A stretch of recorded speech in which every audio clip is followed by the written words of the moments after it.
Hey everyone, welcome to GDSA's UX UI design meeting today. Today we have a special guest, Avery Smith, joining us to talk about the world of UX and UI. Welcome to our third meeting this year. My name is Sergio Owen. I will be your speaker for today, the main officer. Sorry if I'm stuttering. I'm a little nervous. All right.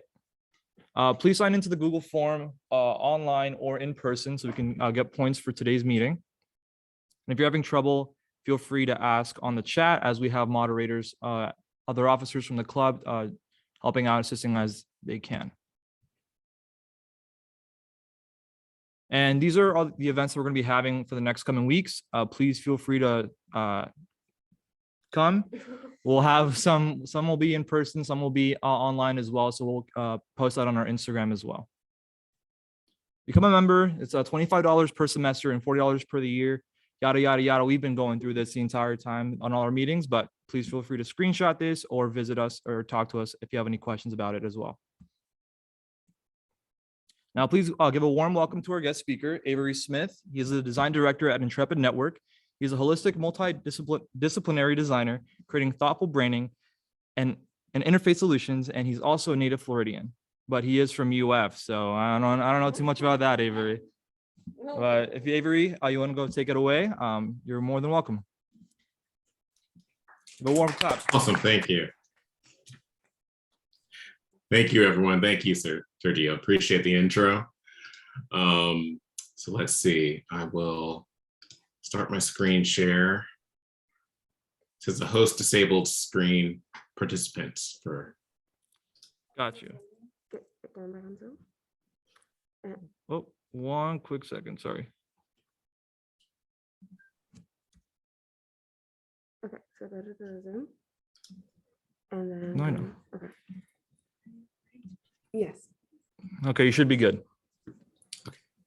There we go. Awesome.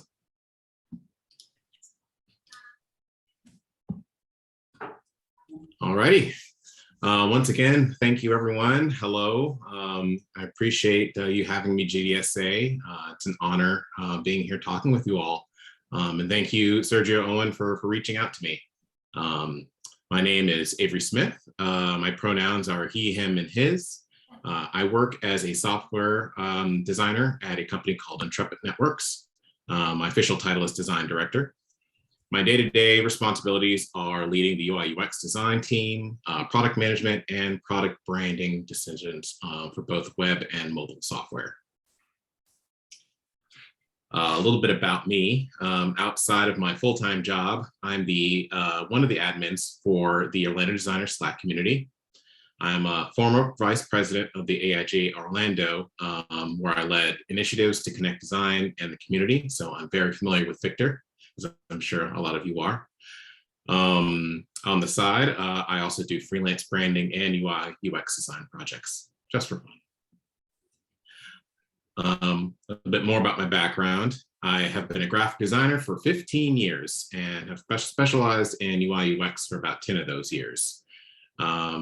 As Sergio mentioned, I am a Florida native and grew up in Sanford with my mother, Melvin, my dad, Avery Smith Jr., and my brother, Marcus.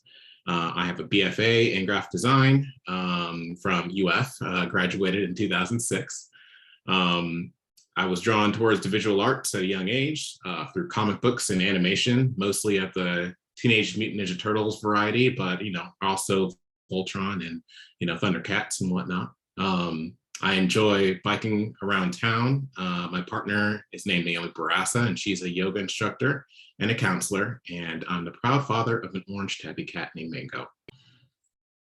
You can see her there. So I'm here to talk with all of you about my experiences in the UI UX design industry. I will cover how I found myself on this career path to begin with, the applications of UI UX design, and the direction I think the industry is going. At the end, we'll have about 50 minutes for any questions you have for me about the field of UI UX design or just design in general. So to start off, I wanted to cover the basic definitions of both UI and UX design, or more accurately, kind of how I see each one's, how each discipline concerns itself with the product in whole. UI design is concerned with the prominence of interactive elements, their hierarchy in relation to one another, how they are balanced across the interactive area, and their cohesive styling. UX design, or user experience design, is concerned with the accessibility of data or actions, setting clear intentions for different areas of the interface, making sure the necessary actions are clear and legible, and also creating a flow to the product that is intuitive and non-obtrusive.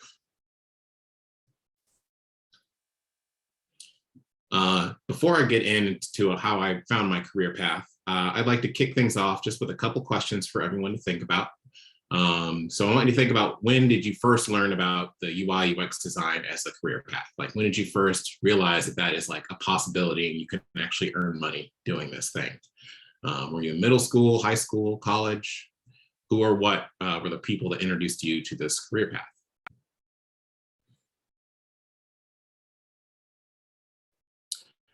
For me, I didn't even know about graphic design was a career path until I was a sophomore in college, way back in 2004.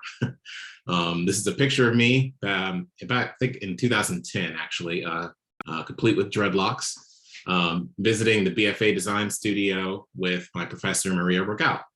My classmates and I spent a lot of time, both long days and nights, completing our assignments here during our junior and senior years. I was a visual arts major for the first 2 years of college and was introduced to the concept of design through my love of music and the promotional material like gig posters and album covers. I don't know how many of you kind of share that similar background, but I frequented gigposters.com a lot. And I was also a big fan of the music and visual language of Tycho/ISO 50, both his music and his design. Once I entered the design program, our professors stressed the importance of the fundamentals of hierarchy, typography, balance, and styling. Our assessments were usually structured around executing concepts and in our own way, and then presenting and explaining our design decisions. A lot really wasn't concerned with knowing the tools. We kind of learned, we were left to learn the tools on our own, but it was more about conceptual things and the practice. So the two books I found the most useful during this time were The Elements of Typographic Style by Robert Bringhurst. This gave me a whole new appreciation for type and typography, including like the history of letter forms, or Western letter forms at least, and what makes writing legible versus not legible. Also, Envisioning Information by Edward Tuff. This demonstrates how important it is for information to be accessible in order for your audience to absorb it as knowledge. So I'd recommend those two if you haven't already picked them up. My first interactive product wasn't digital, but it was my first interactive product, was through a collaboration between myself, my classmate, Cassie McDaniel, our professor, Maria, Dr. Sarah Birkin of the University of Guadalajara, and many native Huichole or Huitzara people of Mexico. This calendar project was a chosen prototype of mine and was meant to be an educational tool to show the correlation of the Huixotica seasons into Western months. Maria, Cassie, and I actually traveled into the mountains of central Mexico in 2006. And during that time, we lived with and interviewed with the Huixotica people to better understand their culture. So here on the left, you can see some of my early sketches I made for the project, where I was kind of conceiving of how the prototype would be interacted with and what parts would spin and what wouldn't spin. You can also see some of my notes that I made around the months of September and what the culture was doing around those months. On the top right, you can see Cassie and I working on our prototypes at the home of Dr. Sarah Birkin in Guadalajara. And then on the bottom right, Cassie and I are at the Huixotica School presenting and getting feedback on our prototypes. I'm very proud to say that the University of Guadalajara used our final products as educational tools to spread awareness about the Huixotica people in Mexico. Even though I didn't know it at the time, this was going to be the first step into the world of user research and user experience design for me. So if you want to learn more about this project, you can learn more about it at tinyurl.com/Huixotica. So entering the workforce. After I graduated, I wanted to continue learning more about the field of design while also preparing myself for my first full-time job. The profession of UI UX design still wasn't here yet. It was a ways off. The first iPhone wasn't going to be released for another year. So in the meantime, my first college job, post-college job, was actually as an intern for Lure Design. Here, I was able to learn more about the screen printing practices, as well as like running a small business. And I was able to grow my portfolio more while doing literal cold calls and to design companies in New York City, Chicago, Orlando. This is back when your portfolio was literally a thing that you carried around with you. So I was also active in AIGA Orlando at the time, and I used it as a good resource for networking and going to events. And I was actually able to find my first full-time job through AIGA Orlando through my online portfolio, which was a novelty at the time. My first full-time graphic design position was at an advertising agency where I sharpened my skills through long format typesetting assignments, developing campaign collateral pieces, and creating branding. The left, you can see some collateral material I made for Colonial Williamsburg. And then on the right is like a book about over 200 pages long that I helped typeset and create designs for. So I think between these two projects, you can I pretty much learned the ins and outs in design and paragraph styling and character styling. Changing with the field. So at the time, design was split into two categories, print and web design. After spending about 5 years in advertising and branding, I had experienced design primarily for print, but it also created the occasional interactive banner and landing page. These types of projects would be the first time I applied the fundamentals I've learned about design and applied them to a digital interactive project. So print is mainly consumed linearly, excuse me. Your audience experiences the data from top to bottom or left to right in America, at least. Interactive design adds a whole new dimension to this concept because you have to plan for different paths your audience could take in your experience and how they would get back and navigate somewhere else. This is one of the first websites I designed from beginning to end. It was for a holiday recipe collection. It's a fun project that helped me better understand the designing flow and architecture for a web experience. While I had a good grip on layout and hierarchy, I still regularly reference Apple's human interface guidelines. If you haven't seen them, I go ahead and check them out. It's a great guide about the fundamentals of designing for different screen sizes. The book, The Elements of UX Design, gave me a deeper understanding of user experience design and its place in the process of software building. I really like how the author illustrated how software is built, starting from strategy, going up to scope, structure, skeleton, and then surface. And kind of explained how ideas go back down to the previous layer as you grow. So UI and UX design traditionally exists usually at the skeleton or the surface level, maybe at the structure level.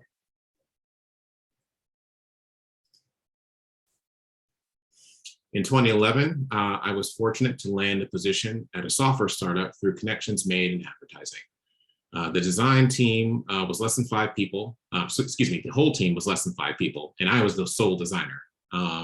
So we had one mobile designer or mobile developer, we had one front-end developer, we had one back-end developer, and then we had like our CEO and our product manager. So my eye for layout and the experiences I've had with advertising were a big asset for them, considering that they were still trying to find their foothold and still trying to find their market. But also my fledgling understanding of UX design were an asset to the company as well, while they're defining their niche and finding investors.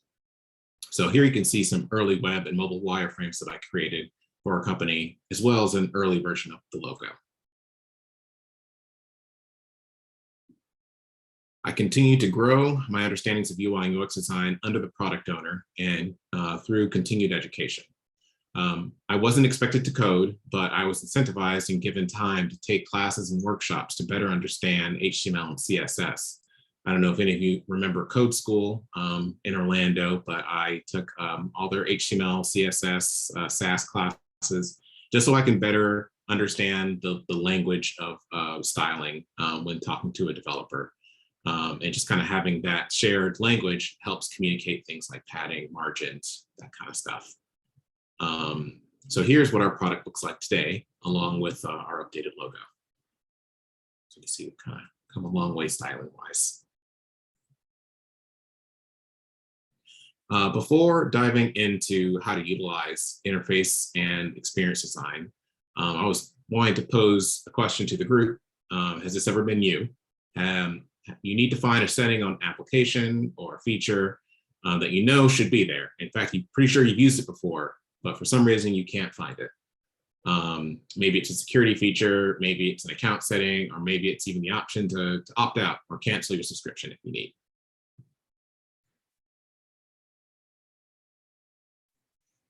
So the reason that you may have been frustrated in this situation could be inconsistent UX design patterns. This could come from getting used to seeing a similar setting in another application or product. It can come from growing accustomed to it being accessed in a certain way and then it being accessed in a different way suddenly, or it could just simply be a result of differences in terminology. So I wanted to take you through sort of a use case of that. So think about how you access closed caption options in platforms like YouTube versus Hulu versus Netflix, etc. If you're on a smart TV and these options are global or dependent on the platform, then it could be even more different. So you could have, feature specific options and also global options like on Roku or Apple TV. Does the platform you're on refer to them as closed captions or subtitles? So there's a difference in terminology possibly. Here's YouTube's flow, which I'm a particular fan of. In YouTube's flow, you can see that there's a CC button. It acts as a switch, which turns on and off your closed captions. But also, if you go to the closed caption options, which is accessible from the gear, you're able to get all the closed caption language selections. And if you go into the options part, which I really love, you can even change the closed caption styling. So you can change the color of the font, the color of the background used. I don't think I've ever seen a closed caption options as rich as that before. So just compare this experience to HBO Max's flow. So if you're on HBO Max, the closed caption settings button opens up a massive overlay, or scrim, as we like to call it, that covers up most of the video player. So you can see here on the left, it's closed. You may have like a little overlay for the buttons at the bottom, but when it's opened up, it pretty much covers the entire right-hand side of the menu, of the video. So for this big overlay, there also aren't really a lot of options here, especially compared to the YouTube options, which were condensed and didn't get too much in the way of the video. You can also see what appears to be a button called Caption Settings, which has its own gear icon and everything. And I initially thought was a button that led into like maybe deeper level options, but actually just closes the menu. So I find that kind of strange, especially considering that the X button also does the same thing. And it seems like it's acting more as a title to the menu than an actual close button, at least from what it looks like. So you can kind of compare those two use cases and see how doing the same thing can be very different depending on the platform you're on. So good, or I like to say kind UI UX can help make your product more intuitive. It can increase the accessibility and create a sense of trust with your audience. The intuitiveness is a tough metric to measure because it is so subjective. There are factors such as your audience culture, their abilities, their proficiencies, which can make intuitiveness different from one person to the next. This is why it's important to really consider who your product is meant to be utilized by. What language do they speak? What other products do they use on a regular basis? Are they accessing your product from a smartwatch, smartphone, a desktop, smart TV, a car, fridge, etc.? Here on the left, you can see the very common pattern of the hamburger menu on like a desktop application, where opening it shows previously hidden navigation or account-related items. And then on the right, you can also see something like with an Apple Watch, menus must take up the full screen because there isn't much real estate to digest any more information on this screen. Also because your finger might get in the way of the menu itself. The actual ability to scroll can be done through the crown on the side, which is outside of the screen. While designing your UI and UX, it's also important to take accessibility into consideration. Being accessible just means that you accommodate for people who consume your information differently. Examples of this would be including alt text on your imagery so that text-to-speech can describe images to people with visual impairments. Here on the left, you can see if you've ever added an image onto Twitter, you can add alt text to it through this menu. You can also use products like Coolers, coolers.co, I believe is the website, to check your color palette for people with color blindness. So here you can see the color testing for Coolers, testing the palette on the left for different types of color blindness, which I think is pretty cool.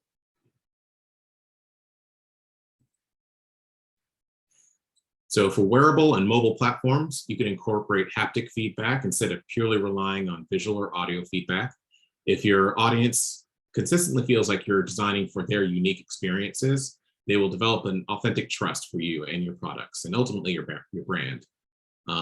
So in this video, I'll show you, the blue waves represent the sound and magenta blocks represent the haptic feedback or vibrations of the Apple Watch.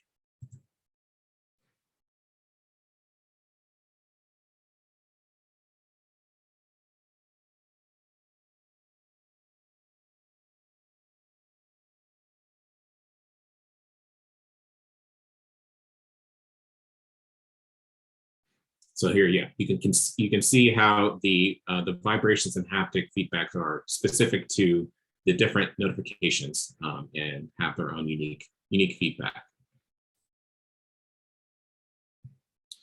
Okay, dark patterns. So speaking of gaining the trust of your audience, a good way to lose that trust is through incorporating dark patterns into your UI and UX design. In case you haven't heard of them, dark patterns are tricks that usually twist the expected patterns and interfaces and make your audience do things that they didn't mean to do, or make it difficult for them to do an action that they're trying to do. Dark patterns can result in someone unintentionally signing up for something they didn't want to, missing important privacy information, or making it difficult for them to end services or opt out of something. So a good example of dark patterns would be if you ever tried to cancel your Amazon account. I don't know how many of you have ever tried to do this, but it is very difficult. For starters, the option to cancel your account is very hard to find. I'm still not sure how to access it without basically searching for it in the help section. When you do find the option, then you must go through a wizard that essentially shames you and frames your desired option in the negative. So here's a tweet that I like from Martin Redding. Canceling Amazon Prime is a simple 3-step shaming process. All you have to do is scream, "I don't want my benefits," into a mirror without crying. Please respect my privacy through this difficult time. So you can see some of the language that they use here. Cancel membership and end benefits. You know, there's keep my membership as a way of canceling. And then way down here is I do not want my benefits as a way of continuing your canceling process. So that's what you definitely want to do, right? When you're designing. Yeah, you definitely want the opposite options that the person got to the screen to be the highlighted ones. JK, you don't want to do that. So another use case would be you might be checking out on a website and barely notice like a checkbox to opt out of your email being shared or added to a mailing list. It's really, really important to avoid these kind of unkind UI UX decisions. Sometimes, business or money making might get in the way of these decisions, or you might get pushback. But it's important as a UI UX designer, I think, to kind of be an advocate for a pleasant user experience. So that might mean that you need to push back against decisions like this or offer a kinder alternative to people.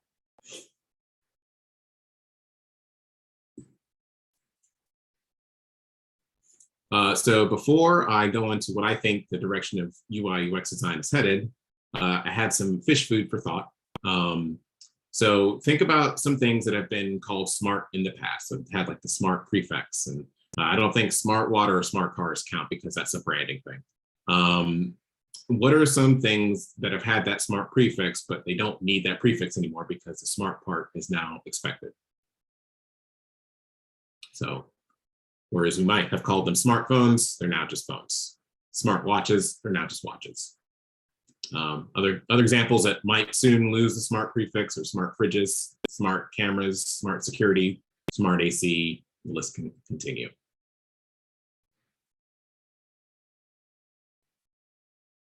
So the field of UI UX design will continue to evolve and change with the invention and normalization of new software to interact with. With the adoption of smart homes, devices, and appliances, I think there's going to be more reliance on auditory and haptic UX to help guide customers. And as designers, we're going to kind of be at the table deciding, what something might sound like, or the type of vibration that an action might create versus another action. Here you can see some examples of some material sound design and notifications and feedback. So first we have like a swiping action.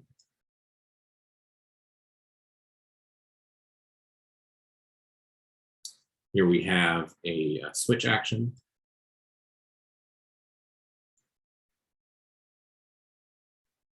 And here we have a confirmation for a cart.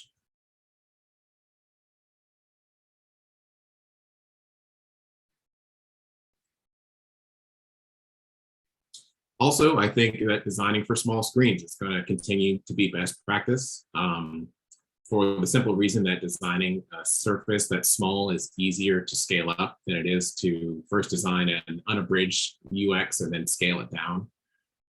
Here's some diagrams from Apple's human interface guidelines of the Apple Watch navigation.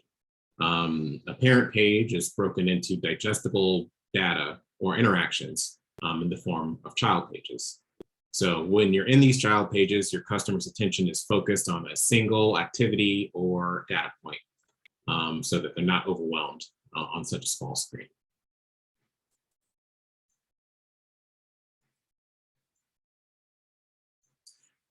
So frameworks like Material are also moving towards automating the styling of interactive elements. So a UI UX designer's role may become more focused on user experience, research, and product brand strategy. On the left, you can see Materials letting users customize their UI styles based off of like their wallpaper color. And then on the right, Material offers control of contrast, size, and line width to be accessible by people with different visual needs.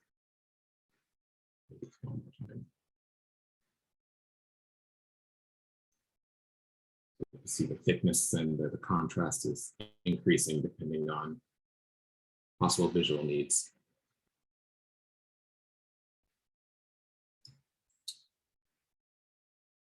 So next up, responsive or adaptive UI UX will continue to be expected among customers. I think that people will want to transition from listening to music, for example, from their phone to their watch to their TV, and still feel like it's a cohesive brand experience.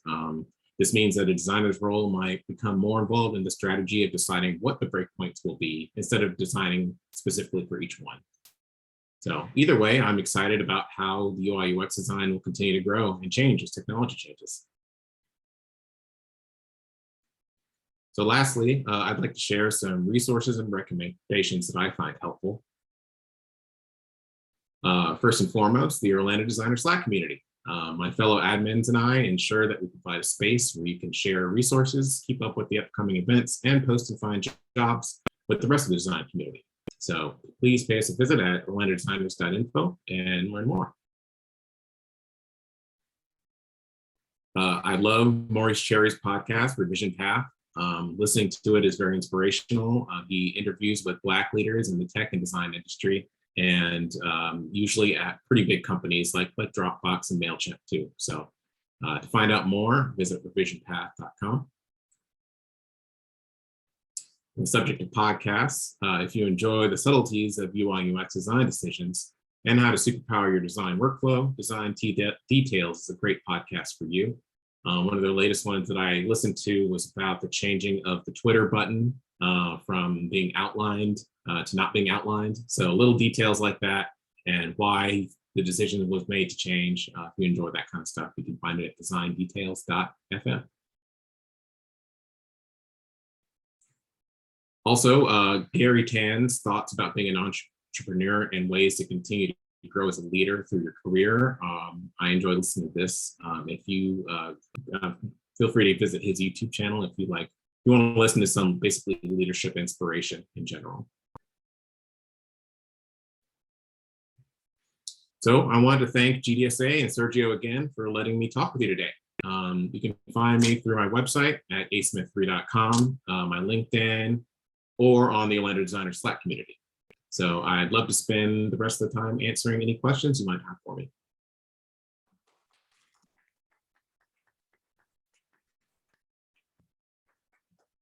Avery, thank you so much for that presentation. That was awesome. We do have some questions here. I have some written down as well, and some from the audience as well. So let's go. Let's see. In the world of UI UX design, are there any applications that are the most important to know for going into the industry? Because like there's Figma, Sketch, and more. So are there any that are a must for going into that kind of field? Yeah, that's a really good question. So when I was first coming up, it was all about the Adobe Creative Suite, the big three: Illustrator, Photoshop, and InDesign.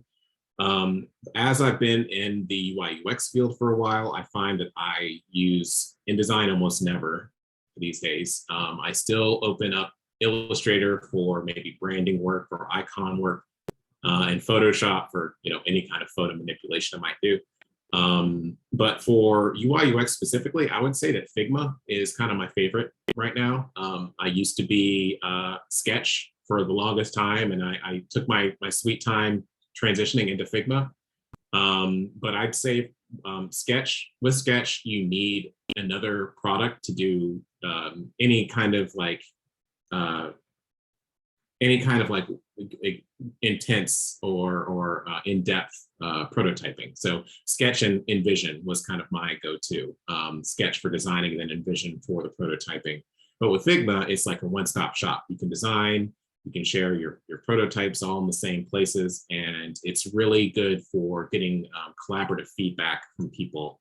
And it's free to sign up. And as far as I know, it's also more accessible. I think Sketch is only accessible on Macs, and Figma is a web application first and foremost.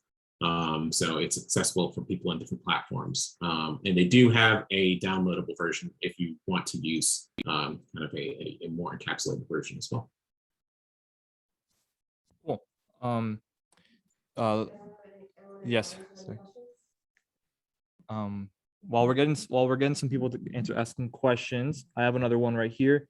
So I found it very interesting that you said that in UI UX wasn't high in demand before the smartphone was kind of introduced, as how it had applications, but it started opening up a little bit more, once we started getting smart devices. So do you see the world of UI UX design becoming like more and more jobs are coming into demand for it, or do you think the competition is getting a little bit harder for that kind of career? Yeah, that's a good question. So, it's been a while since I've been on the job hunt. I did have some interviews a while back with some tech companies, maybe like a year or two ago, that didn't pan out. But the questions I was being asked were more about like strategy and more about like what are all the different ways that I can envision something being interacted with. I think that with the advancement of different types of technology and different ways that we can interact with something, and also that users are expecting things to be adaptable and responsive, I think a designer's role might shift a bit more into like the strategy part, where you're still responsible for coming up with like branded elements and even the styling of things. But you have to just make sure that styling of those things can be translatable through different types of accessibility necessities, and that the branding is also accessible too on different types of devices, and still translates from a phone to a watch to a fridge.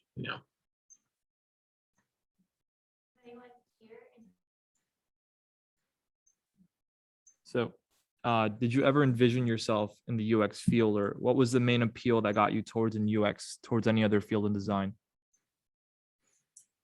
Yeah, so I didn't really know about the field of UI UX until it maybe 2010, 2011.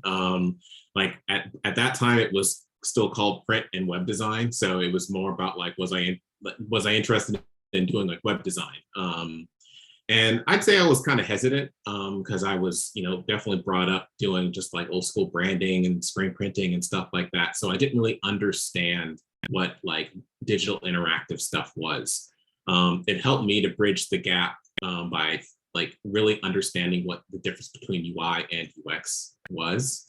And then once I was able to bridge that gap between like the design fundamentals being what would help influence my UI decision, then it just kind of became about filling in the gaps with my UX expertise and learning how to design things for like, successes, for failures, in case something happens or this happens, and designing like flows and paths and architecture.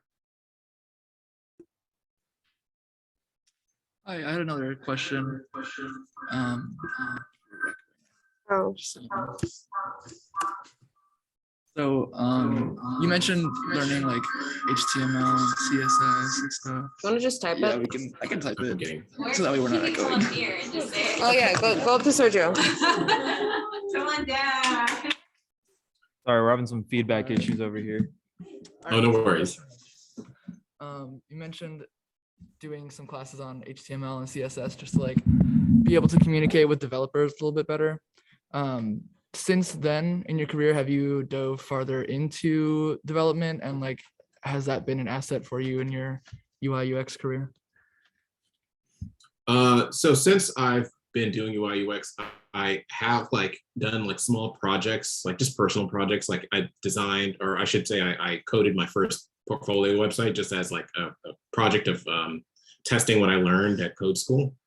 But since then, like I'll attend like there's a really good I think it's called UX fajitas or something like that around town that meets, and they have a lot of different ways that you can use like basically incorporate your designing into making style sheets directly from your design, which is another great asset to Figma, by the way. So as I design my styles, I can just keep in mind that they're going to be translated into CSS, and just kind of knowing how CSS is structured kind of helps that flow from designer to dev. But I haven't really learned anything deeper than HTML and CSS and a little bit of Sass, to be honest. Like, I'm JavaScript is just like still a different language for me, and yeah, all the rest of them that I hear brought up by the development team on a daily basis, it might as well, be a different language. So.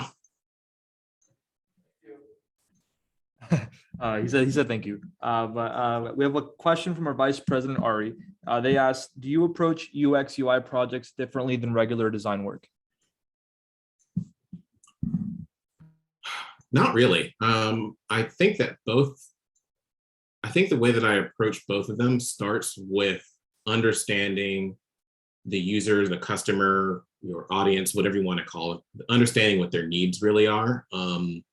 So that involves some sort of interviewing. So if I was going to start like a branding project, I would interview the customer, and ask them like, what they wanted out of their brand, how they saw themselves, what's the competition look like for them, what kind of brands they admire, what kind of brands they not want to be, and why all those decisions also. And I think for UI UX design, it's kind of the same thing. Like you ask like what the purpose of this is, what problems you're trying to solve, what pain points that a user might be experiencing that your product is going to solve, that another product might solve, but not as well.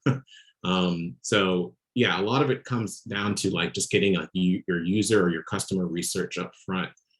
So you know how you can position that product or that brand originally and uniquely. We have a question here from Laura, who joined us online. As someone who just discovered her passion for UX design, what are attractive portfolio pieces to demonstrate for an internship / full-time position? So just to make sure I understand the question, it's what she can show in those situations? Yeah, With I'm her own assuming portfolio? what would be like key projects or Yeah, Laura said yes. Sorry. Okay. So I say, it's hard to kind of pin down to like what kind of project. I'd say, do your research on the company that you're applying for, like if they make a lot of desktop applications, you might want to show specifically desktop related solutions. If they make a lot of mobile apps, you want to show more mobile oriented solutions.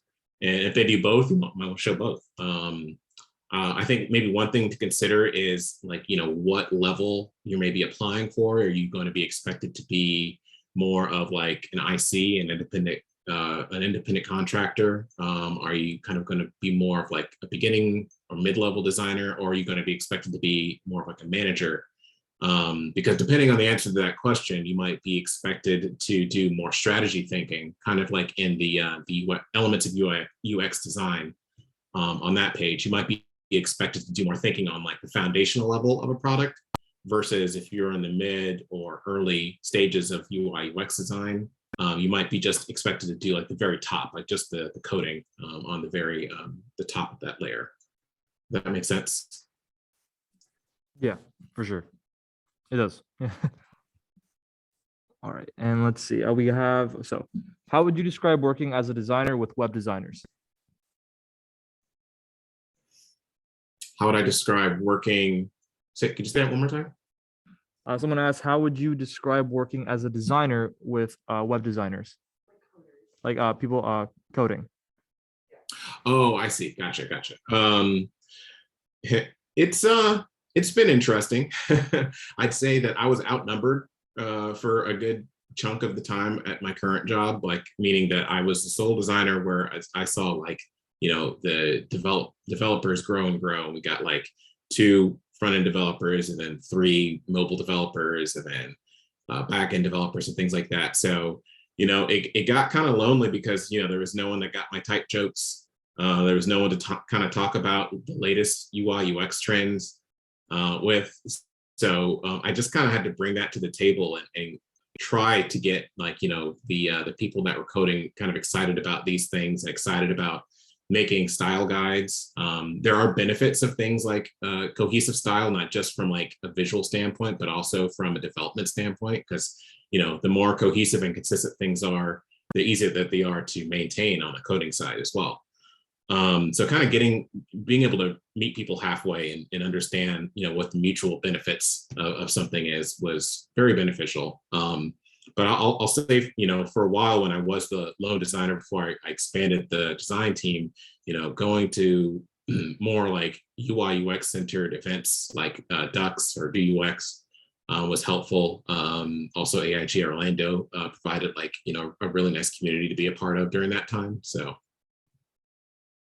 yeah. And from Madison, our president, when it comes to UI UX, how do you balance visual aesthetic and the user experience? All right, thank you, Madison. So I say that first I concentrate on the UI UX. I kind of think about that as like the foundations of the house, like what it needs to stand. A lot of times with wireframing and with like early kind of user flow and architecture, it's almost like you're drafting a house, like you're just kind of focused on like where things are going to be accessed and how things are going to be accessed versus what they're going to look like. So it's helpful for me during those phases to kind of just limit no color, like it's all black and white, no font styles, even though I love playing with font styles, like I limit myself to just like one font style. And then when it comes time to consider the UI portion of that, then it becomes a lot easier to, I guess, fit like those like color decisions and typography decisions, because you sort of know the bounds that you can play within, like if you know that you've designed something for smartwatches, first getting the UX out of the way, or I should say not out of the way, but getting the foundation down, you then know what the UI can do on top of it. For career I can't speak English today. For career transitioners to UI UX from other fields, what learning platforms would you suggest are very beneficial and worth sticking to? learning platforms. YouTube is great. That's how I learned all about Figma and how to use it. I'd say for other resources that I've used, let's see, well, lynda.com doesn't really exist anymore. It got like taken over by LinkedIn Learning, I think. So, but anyway, back in the day, I used lynda.com, but whatever it is now, I'd recommend whatever it is. I think LinkedIn Learning, that was also beneficial. Besides that, trying to, find workshops or places that are actually doing like, they might be real, they might be just hypothetical projects that you can practice on. Practice is kind of the best way to learn something, so you can, if you look around the different groups around Orlando, some of them actually do like little hypothetical products or some things like that, or even joining hackathons, which are primarily kind of led by the development side. They appreciate getting design input, and it could also be kind of just a good experience working with designers and figuring out how that communication happens. We have a question from Yoretzi from joining us through Zoom. You mentioned you had to learn different coding languages. Do you have any suggestions on how to start? Or also, I'll add on to that. What would be the main coding language that you would recommend people going into the field of UI UX to know?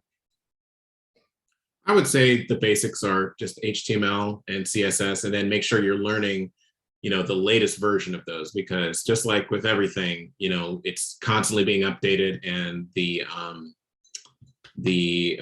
standards are constantly being like updated as well. So I'd say HTML and CSS as like the bare bones, and then from CSS that opens up different types of styling that you can learn that use CSS, but to another level, like Sass. And then if you want to go even further, like further than I've gone, then you can learn like Swift, I think, and that might get your foot in the door with ways that things are just developed for iOS. Yeah, that's about all I can think of.